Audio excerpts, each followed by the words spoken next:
We were asked to come out and support the Heritage Foundation by performing a little for you tonight. And a lot of you might know I'm making my living right now as a storyteller, both in writing books and going and speaking at schools and libraries. I just spent the last 2 days talking in libraries in Chandler, which was fun because at least 3 people from Taylor showed up at one of those. And then when Katie told us the theme was Tall Tales from Taylor, I thought, that's great, because I know lots of tall tales about Taylor. As a matter of fact, about half the people in this room paid money to the foundation just so I wouldn't tell certain stories. But there are a few that I like to tell, and I was going to reveal one little story. In the back of my books, it says that I live in Silvertown, Arizona.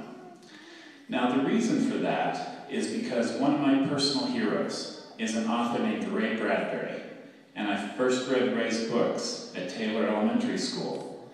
And when he wrote stories about his childhood, he called it a fictional name. He called it Greentown, Illinois.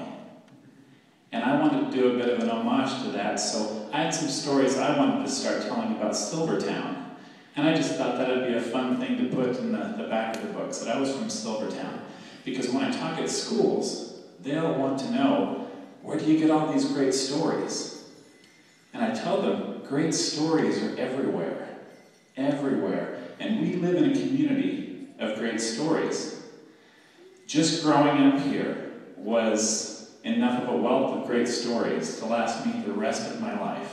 This whole community is filled with what we can call colorful local characters. And I got to know most of them. When I was a kid, my grandfather would take me over to North Taylor, to the barber shop, where a barber named Rip Van Winkle would cut my hair. And I, for the life of me, could not distinguish that Rip Van Winkle from the one in the books.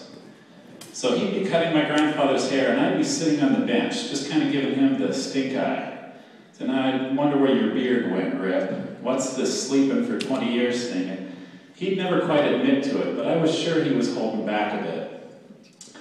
And while my grandfather was talking to the barber, Rip Van Winkle, I sat there on the bench reading a stack of comic books that he had, and that started my everlasting love of comic books. While reading those comic books on that bench, I would sit there looking up at a 6-foot-tall oil painting of Travis Walton being abducted by a spaceship.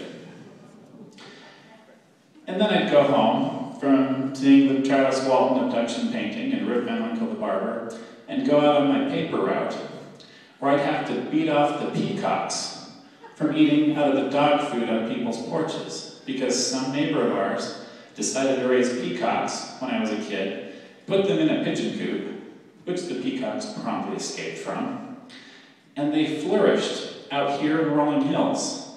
So to me as a child, peacocks were native to eastern Arizona.